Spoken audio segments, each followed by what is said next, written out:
Good evening dear students. जो हम video पढ़ने जा रहे हैं ये भी एग्ज़ाम के पॉइंट ऑफ व्यू से बहुत ज़्यादा इम्पोर्टेंट हैं। इसमें हम पढ़ेंगे कुछ पोएम और उनके पोएट के नाम, और साथ में ही हम पढ़ेंगे एक्सट्रैक्ट जो कि पोइट्री और प्रोज दोनों का कॉम्बिनेशन है। ठीक है, सबसे पहले हम देखते हैं पोएट और पोएम का नाम। ठीक है, let's begin. Dust of snow written by Robert Frost, ऐसे fire and ice Robert Frost, tiger in the zoo Leslie Norris. ठीक है, बहुत इंपॉर्टेंट है। अब अगला है द बाल पोएम, किसके द्वारा लिखी हुई है? जॉन बेरीमैन के द्वारा। ठीक है, Amanda robin clean, animals Walt Whitman, the trees Adrienne Rich, और फॉर कार्ल सैंडबर्ग और फॉर एन ग्रेगरी, ये किसके द्वारा? W.B. येट्स के द्वारा। ठीक है, तो ये थे हमारे पोएट और कुछ ये थी हमारी पोएम्स और कुछ उनके पोएट्स के नाम। ठीक है, अब हम पढ़ेंगे एक्सट्रैक्ट, है ना, जो कि बहुत इंपॉर्टेंट है।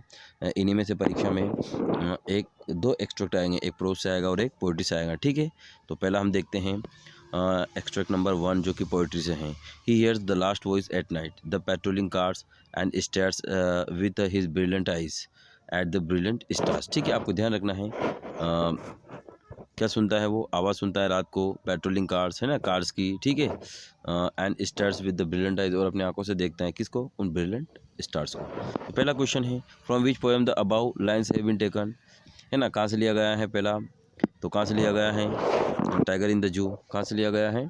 टाइगर इन द जू। ठीक है, अब अगला देखिए, अगला है अगला क्वेश्चन है what does he stairs eight, किसकी तरफ वो स्टेयर्स करता है? किसकी तरफ स्टेयर्स करता है? तो इसमें आएगा स्टार से आंसर है। Which of the following is opposite of the word brilliant, brilliant मतलब बहुत शानदार, इसका अपोजिट क्या है? डल। क्या आएगा? डल। ओके, तो इस प्रकार आपको आंसर करना है। ठीक है, तीनों में सी आंसर है। अब एक्सट्रैक्ट नंबर 2, ठीक है, इसको देखते हम। What is the boy now who has lost his ball, what he to do, I saw it go merrily bouncing down the street and then merrily over there it is in the water। ठीक है, from which poem have been above lines taken, कहाँ से ली गई है? तो बहुत clear स्पष्ट है, ball poem. Which of the following words is similar to the word merrily, merrily मतलब हैप्पीली, तो क्या आएगा इसका सही आंसर? ठीक है, happily. Okay, where did the ball go, ये हमें एज आंसर भी आ सकता है हमारी परीक्षा में, द बाल वेंट इन द वाटर। ठीक है, इस प्रकार आपको ध्यान रखना है। अब अगला है हमारा एक्सट्रैक्ट नंबर 2। ठीक है, what is the boy now who has lost his ball, what is he to do, I saw it go merrily bouncing. Sorry, ये रिपीटेड क्वेश्चन रिपीटेड है, हम इसको वापस से थर्ड देखते हैं। The way a crown shook down on me, the dust of snow from the hemlock tree has given my heart a change of mood and saved some part of a day I had with you। ठीक है, तो इसमें क्या होता है, कवि खड़ा है और एक क्रो आता है, हेमलॉक ट्री पर बैठता है, और वहाँ से डस्ट ऑफ स्नो है वो कवि के ऊपर गिरती है और उससे उसका मूड क्या हो जाता है? चेंज हो जाता है। बस यही लिखा हुआ है इसमें। तो who is the poet of the above lines, किसने लिखी इन लाइनों को? तो रॉबर्ट फॉस्ट ने। ठीक है, व्हाट वाज द क्रो, क्या करता है क्रो? क्या करता है? Where was the crow, crow कहाँ है? On the hemlock tree. ठीक है, सही आंसर क्या आएगा? Hemlock tree. अगला है the poet's mood got changed when, कब चेंज हुआ था पोएट का mood? He falls asleep, dust of snow fall on him, तो क्या था आंसर उसके ऊपर? जब बर्फ़ की कुछ परतें गिरी थी ना, कुछ टुकड़े गिरे थे। ठीक है, the crow and hemlock tree symbolize, और दोनों क्या सिम्बलाइज हैं? किसके लिए हैं? हैप्पीनेस, सेलिब्रेशन या सोरो के लिए? दोनों का के लिए हैं? पीड़ा के लिए हैं। ठीक है, लेकिन फिर भी क्या करते हैं? मूड चेंज कर देते हैं कवि का और उनको हैप्पीनेस फील करवाते हैं। ठीक है, एक्सट्रैक्ट नंबर 4। ठीक है, some say the world will end in fire, some say in ice, है ना, from what I have tasted of desire I hold with those who favour fire, तो ये भी कहाँ से हमारी, कहाँ से हैं? ठीक है, आइस एंड फायर। ठीक है, फायर एंड आइस से। ओके, तो इसको भी किसने लिखा है? रॉबर्ट फॉस्ट ने लिखा। तो पहले क्वेश्चन है who is the poet of this line, तो कौन है पहले? Robert Frost. ठीक है, what does the poet compare with fire, fire किसके साथ तुलना करता है कवि? किसके साथ तुलना करता है फायर की? ठीक है, किसके साथ? हैटेड के साथ। और with whom does the poet want to stay, किसके साथ स्टे करना चाहता है? दोज हु फेवर फायर, जो क्या करते हैं? फायर को फेवर करते हैं। ठीक है, तो हमारा आंसर बिल्कुल सही है। ठीक है, अब देखिए अगला extract number 5। But if it had not perish twice, I think I know enough of it, to say that of destruction ice also is also great and cooler surface।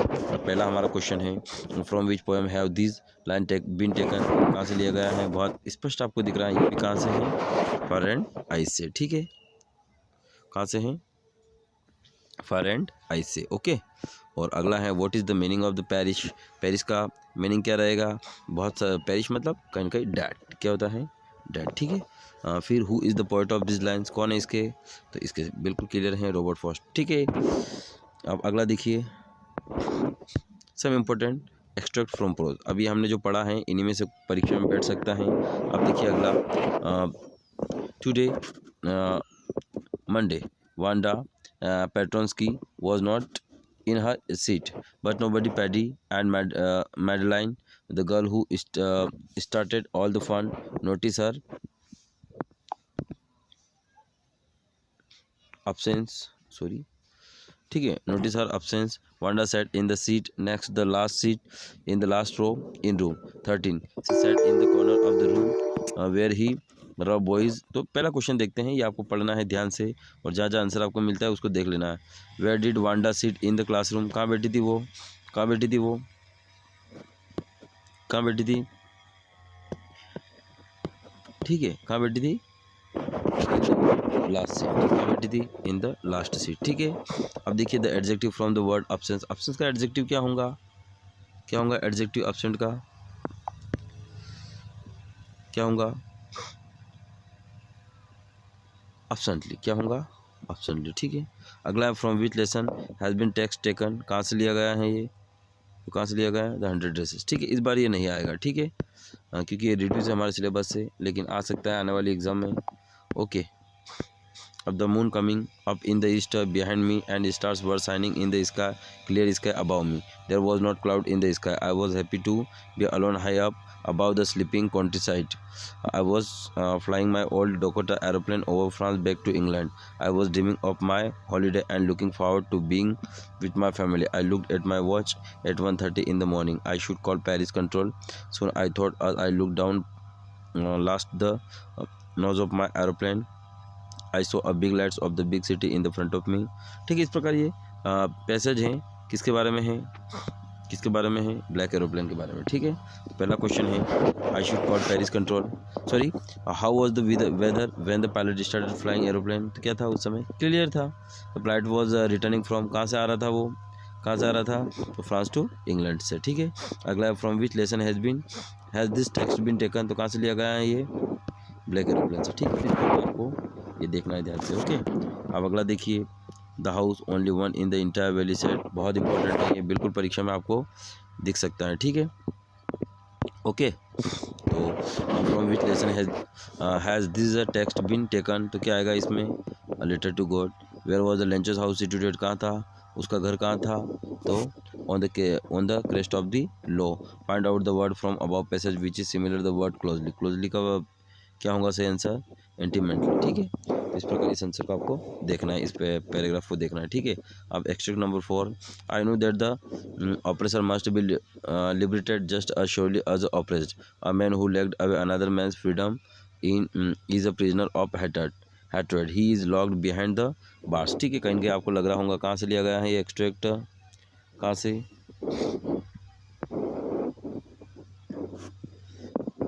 ठीक है, जो हमारे नेल्सन मंडेला है उनसे जुड़ा हुआ lesson है। ठीक है, who is the writer in the of the lesson from which the text has been taken, तो कौन है इसके, कौन है, नेल्सन मंडेला स्वयं।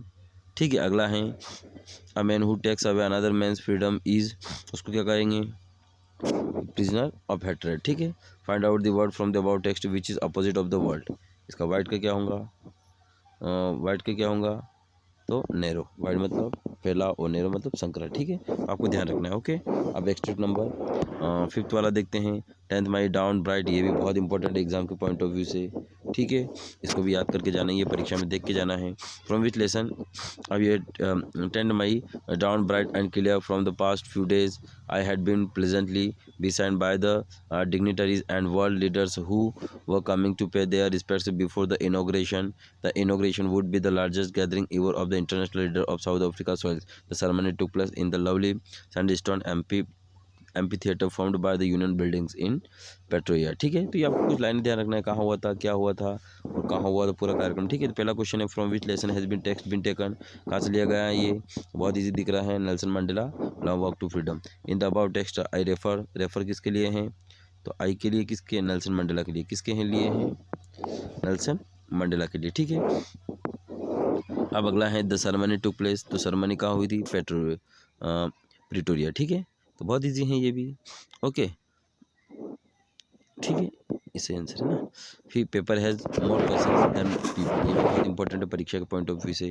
Paper has more patience than people, I thought of saying on one of those days when I was feeling a little depressed and was sitting at home with my chin in my hands, bored and listless, wondering whether to stay in or go out. I finally stayed where I was brooding. Yes, paper does have more patience and ठीक है, तो इसका क्या होगा, तो कहाँ से है ये, फर्स्ट फ्लाइट से। फ्रॉम विच लेसन, तो इसका क्या होगा, diary, from the diary of Anne Frank. Who has more patience than paper, तो इसमें क्या आएगा, paper, sorry. Which of this word is similar the word brooding, brooding का क्या होगा से आंसर, ठीक है, वॉन्डरिंग। ब्रूडिंग का नाम कहीं ना कहीं दिमाग में सोचना, तो इसका से आंसर क्या रहेगा, वॉन्डरिंग। ठीक है, अब देखिए अगला, ठीक है, बस इतने ही हैं, ये रिपीट हो रहे हैं वापस से। ठीक है, इस प्रकार आपको कुछ एक्सट्रैक्ट हैं जो कि पोइट्री और प्रोज से हैं, उनको आपको देखना है, बहुत इंपॉर्टेंट है। ओके, और PDF आपको यदि देखना है तो मैं इसको टेलीग्राम पे अपलोड कर दूंगा। ठीक है, ओके, तब तक बाय बाय।